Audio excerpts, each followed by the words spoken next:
Captain Harper stood in the observation room above the testing chamber and looked down at the 5 pairs of gravity boots arranged on the metal platform. Each boot was black with glowing blue circuits running along the sides. She had spent 3 years developing these devices, and today she would show them to the most powerful military force in the known galaxy. They were not a kind species. They were not patient, and they did not respect anything that could not prove its value immediately. The communication system crackled to life. "The delegation is entering the station now," a voice said from the control room, took a deep breath and checked her uniform one more time. Her hands were steady even though her heart was moving fast. This was the moment that could change everything. 20 minutes later, Commander walked into the observation chamber with 4 of his elite soldiers. The commander was nearly 3 meters tall, with a hard chitinous exoskeleton that looked like polished armor. His 4 arms moved with controlled precision. The soldiers behind him looked identical to one another, their massive bodies filling the space. They had come from a low-gravity world, which made them strong in space but weak in high gravity. This was why the gravity boots mattered so much. "Welcome to Station Prime," said, keeping her voice professional and calm. "Thank you for coming to see our new technology." His head tilted slightly. His species did not have facial expressions the way humans did. Communication came through body language and sound. "We came because your government promised something worth our time. Show us this technology, human." Pressed a button on the control panel. Below in the testing chamber, a large screen displayed information about the gravity boots. She began to speak. "These devices are called gravity boots. They are designed to protect a wearer from the effects of high gravity. Earth gravity is 1.0 on our scale. Your home world gravity is 0.3. That means Earth is more than 3 times heavier than your world." One of the soldiers made a sound. The translation device converted it to words. "That is not dangerous, it is merely different." "For humans, it is normal," said. "But for your species, it would be dangerous. Your body would not be able to handle the extra weight. Your legs would break. Your exoskeleton would crack. However, these boots create a personal gravitational field around the wearer. The field matches the user's biology and reduces the weight they feel to a manageable level." She paused, letting them understand. "This technology opens up entire planets your military cannot reach. Worlds with resources you need. Worlds with strategic value. All of this becomes possible with these boots." Moved closer to the observation window. "Show us." Nodded to Dr. Robert Martinez, who was standing at the control console. Martinez activated one of the boots. The device hummed to life, and its blue circuits grew brighter. The testing chamber had sensors everywhere, watching every movement, recording every measurement. "The boots are now powered up," explained. "They are ready to be worn. The adaptation process takes only seconds once contact is made with a wearer's body. The technology reads your biology and customizes the gravitational field to match your specific physiology." She looked at Commander. "Which of your soldiers would like to be first?" The 4 soldiers were perfectly still. This was new technology. This was untested. There was risk involved. Finally, one of the soldiers stepped forward. His designation code was TX-71. He was a combat specialist with extensive training in multiple environments. TX-71 approached the platform slowly. Every eye in the observation room was on him. This moment was critical. If something went wrong, they would leave immediately. All of his work would be wasted. The soldier placed his foot into the first boot. The device hummed louder. The circuits blazed with brilliant blue light. The adaptation process was happening. The boot was reading TX-71's body, understanding his weight distribution, his bone structure, his muscle composition. It was building a custom gravitational field tailored only for him. TX-71 lifted his other foot and placed it into the second boot. For a moment, nothing happened. Everything was quiet. Everyone was watching. The sensors recorded normal readings. The boots were functioning properly. Then TX-71 screamed. The sound was not human. It was not anything any of them had heard before. It was raw agony converted into sound. It was a creature experiencing something so overwhelming that his body could only respond with violent noise. His massive frame began to shake. His exoskeleton vibrated so hard it looked like it might tear apart. His hands moved without thought. She hit the emergency override button. The boots stopped humming. The blue light faded. The gravitational field collapsed. TX-71 fell to the floor like a broken object. His body hit the metal platform hard enough to make a sound that echoed through both chambers. He lay there, gasping, his limbs moving without purpose or control. The silence that followed was worse than the screaming. His head turned toward. When he spoke, his voice was flat and dangerous. "What did you do to my soldier?" His heart was pounding so hard she thought it might break her ribs. This was it. This was the moment where everything fell apart. But she forced herself to stand tall. She forced her voice to stay steady.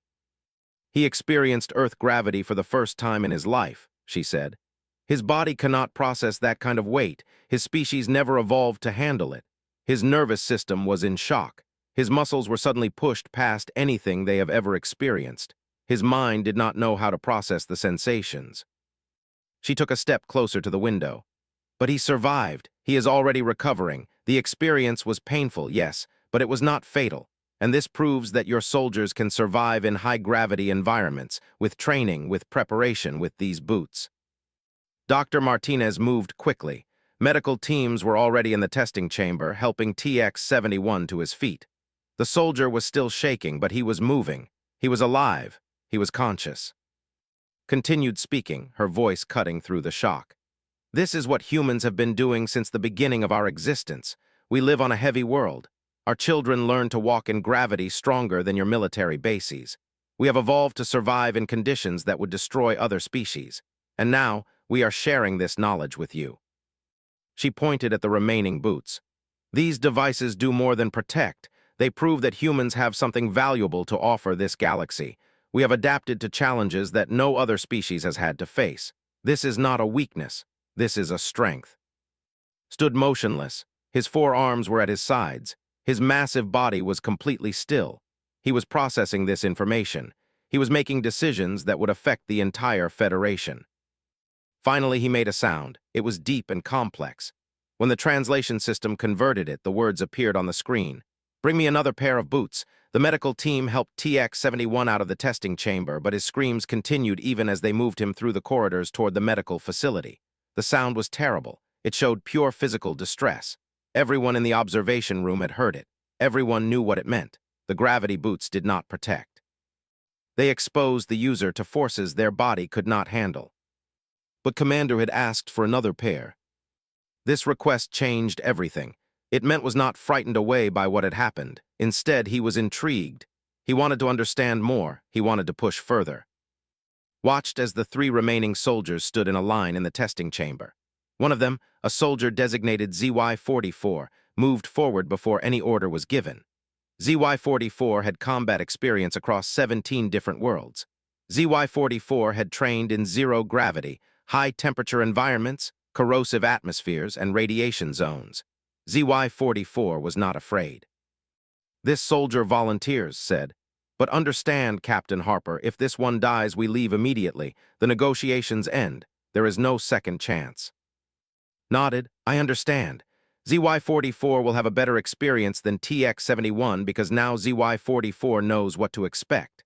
Knowledge changes how the body responds to extreme situations. Preparation matters. Your soldier will still feel intense sensations, but knowledge will help him survive them." She pressed the communication button that connected to the testing chamber. ZY-44 approached the boots slowly. "The device will activate when you make contact. You will feel pressure. You will feel weight that seems impossible. But it is not permanent. The boots can be removed at any time. You have complete control. Do you understand?" ZY-44 made a sound that was translated as affirmation. The soldier approached the pair of fresh gravity boots. His movement was deliberate and careful. He was not moving fast. He was thinking about each step. His exoskeleton shifted slightly as he prepared himself mentally for what was coming. ZY-44 placed his foot into the first boot. The humming started immediately. The blue circuits ignited. The adaptation process began. This time held her breath and waited. She had reviewed every bit of data from TX-71's experience. She had analyzed everything. She believed that with mental preparation, a soldier could withstand the initial shock. ZY-44 placed his foot into the second boot. The humming grew louder. The blue light filled the testing chamber. Every sensor was recording everything. Every measurement was being tracked. And then ZY-44 screamed. But this scream was different. This was not the sound of something that could not process what was happening. This was the sound of something that was experiencing pain beyond physical pain. It was rage. It was shock. It was the moment when a consciousness realized that reality was different from what they thought it was. ZY-44's legs buckled. But the soldier did not collapse completely. Instead, ZY-44 fell to his knees. His forearms pressed against the floor, his exoskeleton bending under the pressure of Earth gravity. His body was vibrating. His muscles were shaking with the effort of supporting weight they had never imagined possible. Dr. Martinez said nothing. He simply watched the data, bone pressure increasing, muscle strain increasing, neural feedback going crazy, but everything was staying within survivable parameters. ZY-44 was not dying. ZY-44 was struggling, but the soldier was staying conscious. Spoke through the communication system again. "You can remove the boots, ZY-44. Just lift your feet out. You have control." But ZY-44 did not remove the boots. Instead, the soldier remained on his knees for almost 30 seconds. 30 seconds of pure agony. 30 seconds of experiencing what humans experienced every moment of every day. Then slowly, ZY-44 removed his feet from the boots. The humming stopped. The blue light faded. The soldier collapsed completely to the floor, his breathing heavy and irregular. Medical teams rushed forward to assist him, but ZY-44 waved them away. The soldier lay on the metal floor, gasping. Was completely silent. Everyone waited. Nobody moved. Nobody spoke. The commander was processing what he had just witnessed. A soldier in agony, a human technology that created that agony, and a soldier who had survived it. Finally, ZY-44 moved. The soldier pushed himself up on his arms. His body was still shaking, but his movements were controlled. ZY-44 stood up slowly, carefully. The medical team tried to help, but the soldier refused assistance. When ZY-44 spoke, his voice was quiet. The translation system worked hard to convert his sounds into human language. The words that appeared said, "I felt the weight of your world. I felt the pressure that has shaped your entire species. I felt what it is like to live in gravity like that. My body held. My exoskeleton did not break. The pain was extreme, but it was survivable." The soldier paused, catching his breath. "That technology works. Those boots are not a trick. They are real. They are dangerous, but they are real." His body language shifted. His posture changed. When he spoke, there was something new in his voice. Not respect exactly, but recognition. "Your species evolved under the weight of a heavy world. Your bodies adapted to handle pressure that would crush us. And now you offer to share that adaptation with us through your technology." He turned to face directly, his massive frame filling the observation window. "This changes the strategic situation for the Federation. Entire star systems become available to us.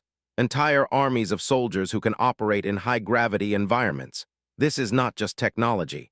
This is military dominance." Felt the weight of his words. She had created something that could reshape the galactic balance of power. She had given a massively advanced alien species a tool to expand their territory and their influence. The consequences of this decision would ripple through human space for centuries. But that was the price of survival. Humans could not hide their technology. Humans could not reject this opportunity. The only choice was to give it freely and hope that partnership and cooperation would follow. "We want your species to have these boots," said carefully. "We want to work together. We want to establish trade agreements. And most importantly, we want to prove that humans can cooperate, that our differences make us stronger, not weaker." Made a long, complex sound. When the translator worked through it, the meaning was clear. "Then we will negotiate. But first, we need to conduct our own tests. We need to understand this technology completely, and we need to determine what value we can offer in exchange." Paused. "Your species may have just provided us with something remarkable, Captain Harper, or you may have made a terrible mistake. Time will tell us which." Negotiations took place over the next 3 days in the conference room on Station Prime, presented technical specifications while Dr. Martinez explained the physics. A team of engineers conducted detailed analysis of every component. They took the boots apart and examined them piece by piece. They tested them in multiple environments. They pushed the technology to its limits. By the end of the 3rd day, they had made their decision. Entered the final conference room with a contingent of high-ranking military officers. Their exoskeletons gleamed with rank markings that did not fully understand. These were not soldiers. These were decision makers. These were the voices that commanded the Federation's military policy. "Your technology is sound," said without preamble. "Your engineering is elegant. It works as advertised. We have tested it extensively. We understand its capabilities and its limitations. Now we must discuss what the Federation is willing to offer in return." One of the other officers, a smaller with specialized markings, stepped forward. The translation system identified her as captain, or she was a procurement officer, someone who made decisions about resources and trade. "We are willing to purchase 5,000 pairs of gravity boots immediately," or said. "We are willing to establish a permanent production facility on one of your orbital stations.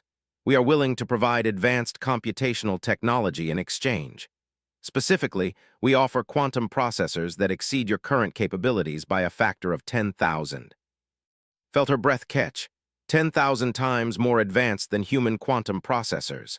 That kind of technology would revolutionize human science and military capability, but it would also create a dependency. Humanity would be bound to the for technological support indefinitely. Dr. Martinez caught her eye with a subtle look. He was thinking the same thing. "That is a generous offer," said carefully. "But we have concerns. We need to understand the terms of this agreement. We need to know what you expect from us in return. Technology sharing is valuable, but if we become dependent on your systems, we lose our independence." Made a sound, it might have been amusement. "You are cautious. This is good. We respect caution. Therefore, we will propose something more complex, a partnership, not just trade, but true cooperation." He gestured to another officer, who activated a holographic display. A three-dimensional map of space appeared, showing the boundaries of the Federation, human territory, and dozens of star systems that belonged to neither. "The Federation controls this territory," explained. "We have reached the limits of expansion because we cannot deploy forces to high-gravity worlds. There are 3 star systems here that are rich in resources, rare elements, energy sources, strategic positions. We have wanted to control these systems for decades, but the primary planets all have high gravity. Your boots make it possible for us to occupy them." He pointed at the map. "We propose that humans establish a joint colony in one of these systems. We will share the resources equally. We will provide military protection. You will help us establish operations in the high-gravity environments. Over time, this partnership could expand to other systems." Understood immediately what this meant. It meant humans expanding into territory that was truly the frontier. It meant building new colonies on worlds that had never been occupied by humankind. It meant becoming partners with the most powerful military force in known space. But it also meant obligations. It meant military entanglement. It meant making enemies of whatever other species might want those same systems. "We need to discuss this with Earth Command," said. "This is a decision that goes far beyond my authority, but I can say that in principle, the idea of joint colonization is interesting." Or made a gesture that seemed almost approving. "We expected you would need to consult with your government.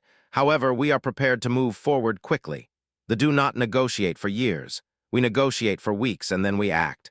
We will require an answer within 14 days. 14 days, it was not much time, but knew that Earth Command would move fast. The opportunity was too significant to ignore. Access to rare resources. Partnership with the expansion into new territory. Every government in human space would support this. Over the next 2 weeks, sent detailed reports to Earth. She included every specification, every proposal, every concern. She recommended accepting the partnership but with modifications to ensure human independence and safety. The response came back with surprising speed. Earth Command approved the partnership. They approved the technology exchange. They approved the joint colony. And they approved something else that caught by surprise. They were sending military personnel. Soldiers who would be trained to use the gravity boots. Warriors who would help establish the colony and defend it against any threats. 1 week after that, the first transport arrived at Station Prime, carrying 50 human soldiers trained for extreme environment operations. These were not ordinary military personnel. These were specialists. They had trained in the harshest conditions Earth could provide. They had experienced simulated high-gravity environments using modified training equipment. They were psychologically prepared for what was coming. Captain Daniel Brooks was their commanding officer. He was a human warrior from the last generation, born into a world where resource scarcity meant combat readiness. He was experienced. He was unafraid. "We are ready to use the boots," Brooks told directly. "My soldiers have trained for this. We understand the risks. We understand the benefits. We are committed to making this partnership work." Handed Brooks a pair of gravity boots.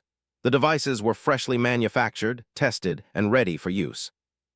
"These will save your life," she said, "but they will also demand something from you. Every time you use them, your body will be stressed. Your muscles will hurt. Your bones will ache. You will experience levels of physical pressure that most humans will never know.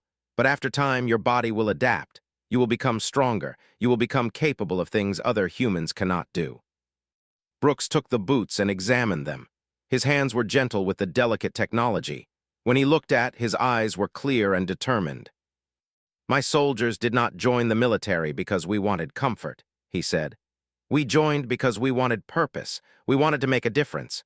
If using these boots means we can establish human colonies on new worlds, then we will use them, however much it costs us." That evening watched as Captain Brooks put on the gravity boots for the first time. She watched as he experienced the weight. She watched as he fell to his knees from the pressure.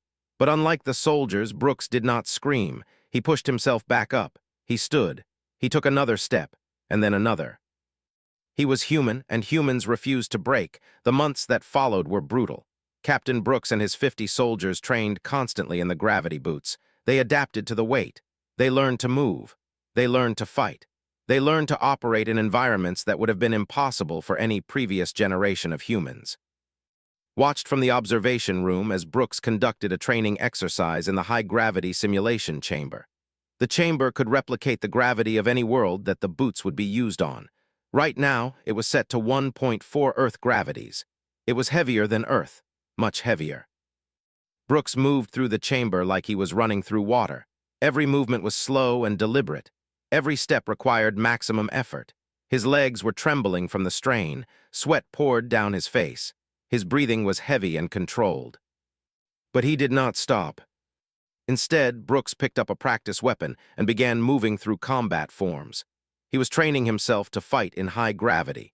He was training himself to maintain military capability in environments where every breath was an effort. Dr. Sarah stood next to in the observation room. Sarah was a physiologist who had been monitoring Brooks and his soldiers for weeks. She had been tracking the changes in their bodies. "The adaptation is remarkable," Sarah said, her voice full of scientific wonder. "In 3 months, Brooks has increased his muscle mass by nearly 20%. His bone density has improved significantly. His cardiovascular system has become dramatically more efficient. His body is literally changing to accommodate the demands of high gravity." "Is it safe?" asked. "As far as we can tell, yes," Sarah replied. "The changes are following patterns we see in athletes who train at extreme levels. The human body can adapt to almost anything if you give it time and consistent stress. Brooks' body is not just adapting. It is becoming stronger, more resilient, more capable." Felt a chill run down her spine.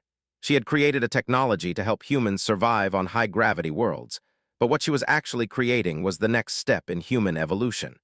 She was creating soldiers who could operate in conditions that would kill normal humans. She was creating a new kind of human warrior.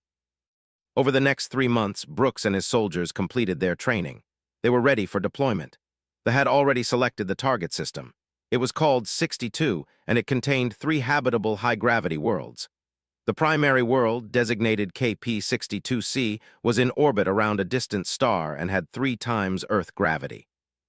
3 times, that was the number that kept repeating in its mind. 3 times the weight of home, 3 times the pressure, 3 times the challenge. The colony ships were prepared. The transport vessels were loaded with equipment, supplies, and building materials. They provided military escorts and technological support. Everything was ready. But before the expedition left Station Prime, Commander requested a private meeting with. The 2 of them sat in a small observation room with a clear view of the colony ships preparing for departure. His massive form was still, but his eyes were alert and constantly moving. "Your species has impressed me," said without preamble. "I expected humans to be cautious. I expected negotiation to take months. Instead, your military moved with remarkable speed. Your soldiers adapted to the gravity boots better than any soldier. You have proven to be efficient partners." "Thank you," said carefully. "They have also been good partners." "I wonder if you understand what you are truly creating," continued. "These boots are not simply tools for survival. They are agents of transformation. Every human who uses them is becoming something different, something new. In a few generations, your species will have populations that can survive in high-gravity environments naturally. You will become truly adapted to worlds that we can only visit with technology." Realized that understood what she had been slowly coming to realize. We are changing ourselves. "Yes," confirmed. "You are accelerating your own evolution. This is why I believe thee and humanity will remain partners for centuries. Your species has a unique capability. You can adapt. You can change. You can become whatever you need to become to survive. That is valuable. That is dangerous. And that is why we must remain allies." He stood, his massive frame unfolding to its full height. "When Captain Brooks and his soldiers land on 62C, they will establish the first true human colony outside our home territory. They will be pioneers. They will face challenges we cannot predict. But they will succeed because humans are fundamentally creatures of adaptation." Watched as left the observation room. His words stayed with her long after he was gone. The next day, the colony fleet departed Station Prime. Captain Brooks stood on the bridge of the primary transport ship, watching as Earth grew smaller and smaller in the distance. He was no longer the same person who had arrived weeks ago. His body was stronger. His mind was focused. His purpose was clear.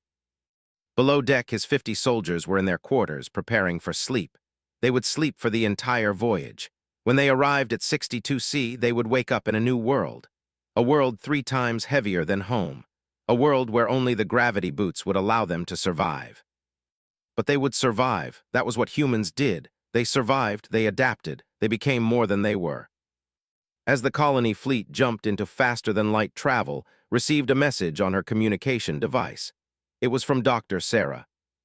The message was short and urgent. "You need to see the physiological data from Brooks and his team. Something is happening that we did not anticipate. Something remarkable and something concerning.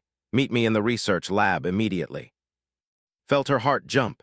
Something was happening, something unexpected. In all the planning and preparation, there must have been something they had overlooked. Something the gravity boots were doing to the human body that went beyond simple adaptation. As she made her way to the research lab, realized that the story was far from over. In fact, it was only beginning. The gravity boots had opened a door that nobody truly understood, and humanity was walking through it into a future that nobody could predict, rushed through the corridors of Station Prime toward the research lab. Her mind was racing with possibilities and fears. Something was happening to the soldiers using the gravity boots, something that had not been predicted. Something that could change everything. When she arrived at the lab, Sarah was already waiting with data displayed on multiple screens. Charts showing human physiology, graphs showing genetic markers, lists of information that did not fully understand but could recognize as significant. "Show me," said, sitting down at the main terminal. Sarah pointed at the biological data. "Over the past 3 months, Brooks and his soldiers have shown adaptation patterns that exceed anything we predicted. Their muscle growth is normal. Their bone density improvement is expected. But look at this." She pulled up a genetic analysis. The data showed markers for muscle fiber development, neural response improvement, and metabolic efficiency. But there was something else, something that should not be there. "Their DNA is changing," Sarah said quietly. "Not mutation. This is not random genetic drift. This is directed, purposeful genetic adaptation. Their bodies are not just growing stronger. They are rewriting themselves at the genetic level to become better suited for high-gravity environments." Felt the words hit her like physical force. "That is not possible. We did not design the boots to do that." "I know," Sarah replied. "But it is happening anyway. The stress of high gravity is triggering adaptive responses in the human genome. Responses that should take generations to appear are manifesting in individual soldiers over months. The gravity boots are not just creating an environment for adaptation. They are accelerating it at an impossible rate."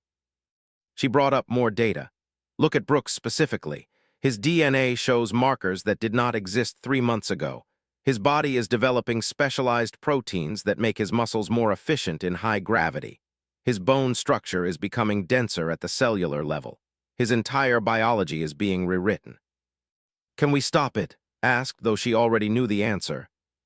No, Sarah said firmly. This is happening at the genetic level.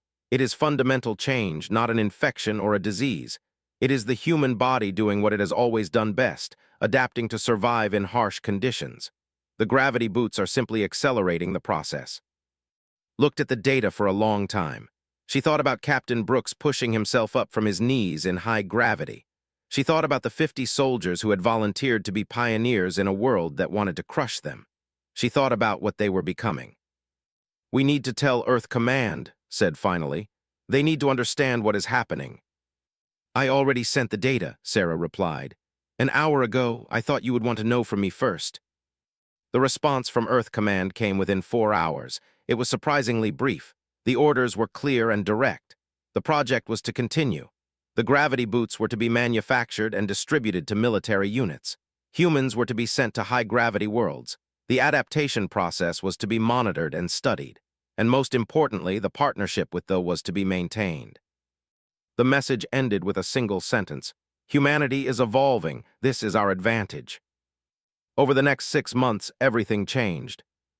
More transport ships departed for 62C, carrying additional human soldiers and colonists. They began purchasing gravity boots in greater numbers. Other alien species, hearing about the technology through trade channels, began requesting their own versions. His team worked around the clock to manufacture boots for a dozen different species. But the most significant development happened on 62C. Captain Brooks sent a video message that was relayed back to Station Prime. In it, he stood on the surface of the high-gravity world, his body visibly changed from 3 months of operation in extreme conditions. His muscles were massive. His movements were fluid and powerful. He looked like something between human and something more than human. The colony is established, Brooks reported. We have completed the primary construction phase. The gravity boots have performed flawlessly. But more importantly, my team is adapting faster than expected. We are becoming native to this world. In another few months, we may not even need the boots to survive here. He paused, looking directly at the camera. I came here as a human soldier. I am becoming something new, something that can survive in gravity that would have killed my ancestors instantly. We are not just surviving on this world. We are becoming part of it. The gravity boots did not just save our lives. They transformed us. When watched the message, she felt the weight of responsibility settle on her shoulders. She had created a technology intended for military advantage. Instead, she had created something far more profound. She had created a tool for human evolution. The message continued. Captain, there is one more thing you should know. We have discovered that they have been studying our genetic changes. They are fascinated by what is happening to us. They want to understand how humans can adapt so completely to hostile environments. I believe they are reconsidering their own limitations. That night received a message from Commander. The Commander requested a meeting. When they sat down together in the observation chamber, his posture was different. His confidence seemed diminished. Your species is becoming something remarkable, said. We have analyzed the genetic data from your soldiers. We have monitored their adaptation. We have realized something that troubles us. He paused and waited for him to continue. The conquered through superior technology and military power, said. We have dominated space through strategic advantage, but your species has something we do not. You have the capacity to fundamentally change yourselves to meet any challenge. You can evolve in real time. You can become whatever you need to become. He stood and looked out at the stars. In 100 years, humans will be adapted to high-gravity worlds naturally. In 200 years, you will have populations suited to every known environment. You will not need our technology anymore. You will not need our partnership. You will surpass us. That does not have to be a threat, said carefully. I know, replied. And that is the only reason the Federation will continue this arrangement, because we have hope that humans will remember those who helped you reach your potential. We believe that partnership and cooperation are stronger than conquest. He turned to face directly. Your gravity boots have changed the galaxy. They have proven that humanity has worth beyond numbers and weapons. They have proven that you are capable of more than any other species. And they have proven that the future belongs to those who can adapt. As left the observation room, realized the full scope of what had been set in motion. Humanity had always struggled to find its place among the stars. Now, finally, humans had found more than a place. Humans had found a path to become something greater than they were. The gravity boots had been the first step on that path. The stars beckoned. Worlds heavy with gravity that would crush normal humans were now open for colonization. Human soldiers were becoming adapted warriors, capable of surviving in conditions that would have seemed impossible years ago. And the galaxy would never see humanity the same way again. This was only the beginning. This was humanity's true evolution. And it had all started with 5 pairs of boots and one woman brave enough to believe that her species could become something more than they were.